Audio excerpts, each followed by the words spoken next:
Assalamualaikum warahmatullahi wabarakatuh. Selamat datang kembali pemirsa di channel yang paling bermanfaat di atas muka bumi ini ya.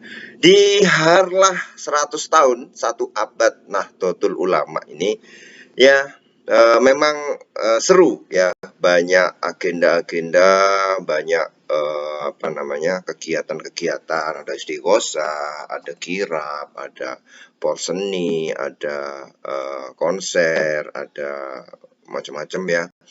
Di tengah-tengah padatnya kegiatan itu ya, kalau kita baca berita ya, apa namanya, ada perseteruan, kalau bisa dibilang perseteruan ya. Nah, ini menarik sebenarnya ya. Jadi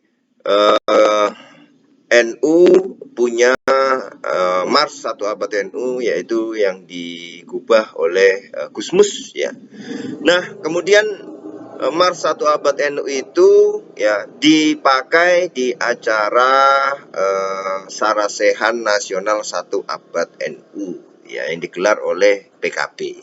Nah, ini kemudian muncul statement-statement yang ya lumayan membingungkan antara para kiai-kiai sepuh ini ya. Kita ini sebagai santri ya kadang bingung juga ya. Yai Said itu panutan saya, kemudian Gus Yahya panutan saya ya. Panutan, semuanya panutan gitu ya. Tapi kemudian Caimin ya panutan saya gitu ya. Kemudian ini agak membingungkan kalau membaca berita ini. Yai Said sendiri ya, yaitu ketua PBNU sebelumnya ya, menyindir pihak yang mengatakan Nahdlatul Ulama harus jauh dari PKB ya.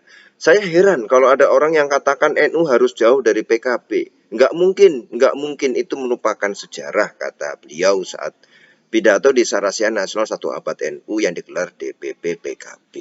Di sisi lain ya, ketika acara tersebut menggunakan Mars satu abad NU, yang kemudian PBNU kecewa.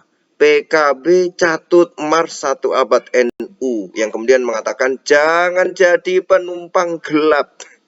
Ini kan bingung juga ya. Nah, Ketua PBNU Isfah Abidal Aziz menyesalkan penggunaan Mars satu abad NU untuk kepentingan acara PKB, Partai Kebangkitan Bangsa. Beliau mengatakan, Pak Yai Isfah mengatakan Mars tersebut sangat sakral ya. Bagi kami ya, Mars ini sangat sakral, jadi jangan digunakan untuk kepentingan politik PKB, kata beliau dalam keterangannya Senin 30 Januari ya. Mars satu abad NU merupakan karya Mustasyar PBNU Kiai Haji Mustafa Bisri atau sering disebut Gusmus, yang diaransemen musik oleh Toh Pati. Yai Isfah menuturkan lagu ini harus dijaga kesakralannya dan hanya bisa digunakan untuk kepentingan NU. Jadi ini untuk kepentingan NU, kalau untuk kepentingan partai politik praktis tidak boleh ya, kata beliau ya. Ia menilai tidak pantas jika PKB menggunakan Mars satu abad NU untuk kepentingan politik praktis. Apalagi Ketua Umum PBNU Gus Yahya Khalil Stakuf mengambil sikap PBNU menjaga jarak dengan seluruh kekuatan partai politik ya.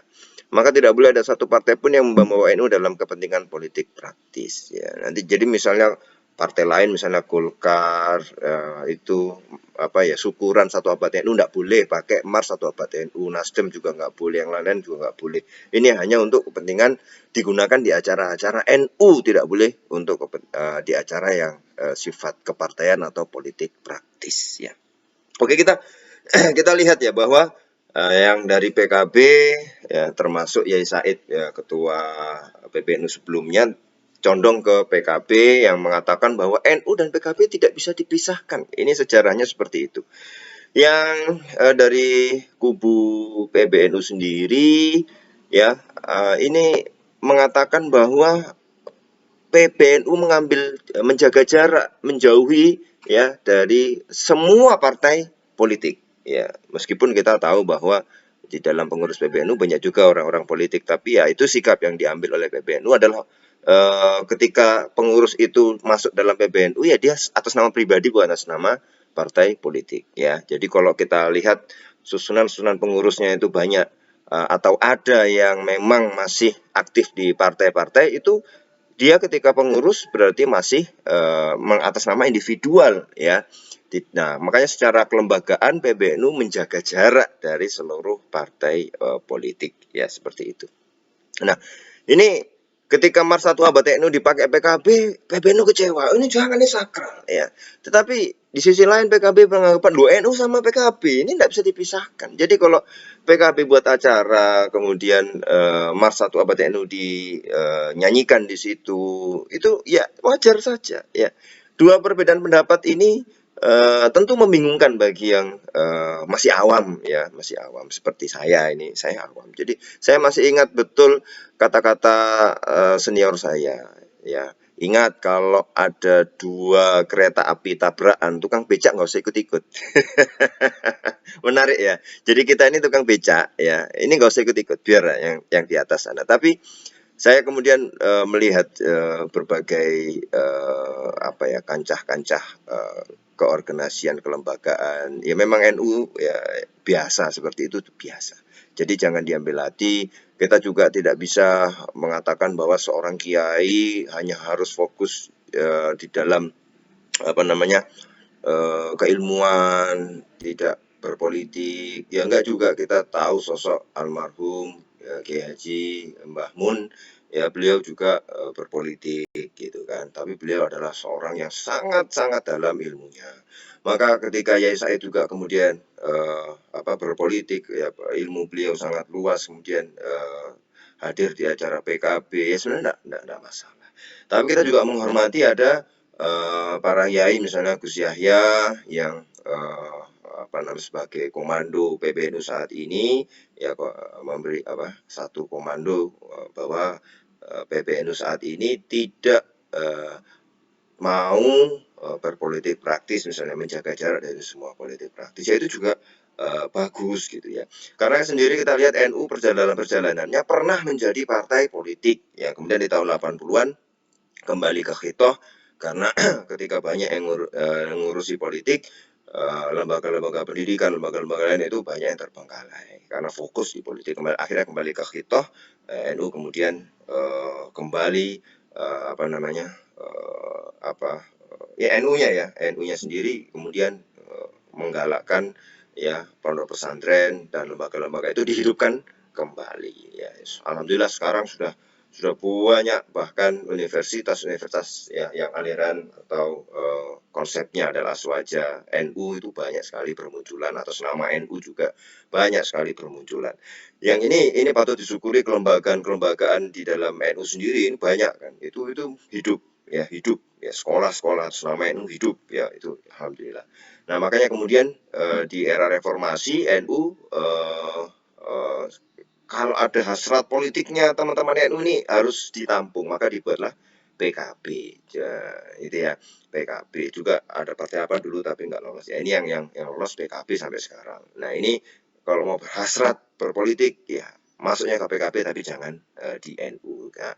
Tetapi sebenarnya hubungannya bagaimana? Apakah orang NU harus PKB atau boleh partai lain, atau kebalikannya, setiap yang PKB pasti NU, tidak setiap yang NU pasti PKB, atau bagaimana? NU harus netral atau bagaimana? Ini menarik sebenarnya, Tapi kita lihat bahwa ini adalah ijtihad masing-masing ya.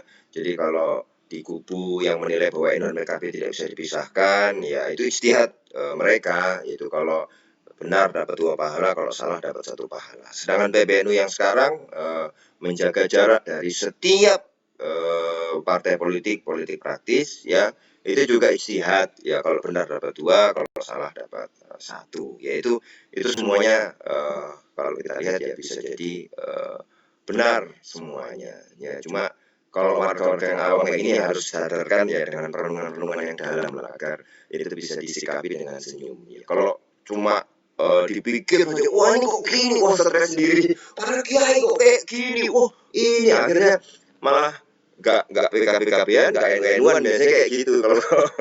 Kalau kemudian tidak dipikir secara panjang. Tapi kita lihat bahwa Oh, biasa, itu biasa, dan itu semuanya ada kebaikan-kebaikan di dalamnya. Ya sudah, ya silahkan mau ber-PKB Riyad plus ber-NU ya boleh, atau ber-NU saja tanpa berpolitik ya boleh. Semuanya enak, enjoy, semuanya terfasilitasi, semuanya mudah-mudahan diakui sebagai muridnya Hadratus Syekh Hasyim Asy'ari ya. Mudah-mudahan ya, harapan saya para muassis NU ya di 100 tahun NU ini tidak nangis ya melihat perseteruan-perseteruan macam ini. Mudah-mudahan mereka tetap mendampingi dengan cara-cara yang mungkin tidak bisa kita pikirkan sebelumnya. Terima kasih. Kita ketemu lagi di video selanjutnya. Wassalamualaikum warahmatullahi wabarakatuh.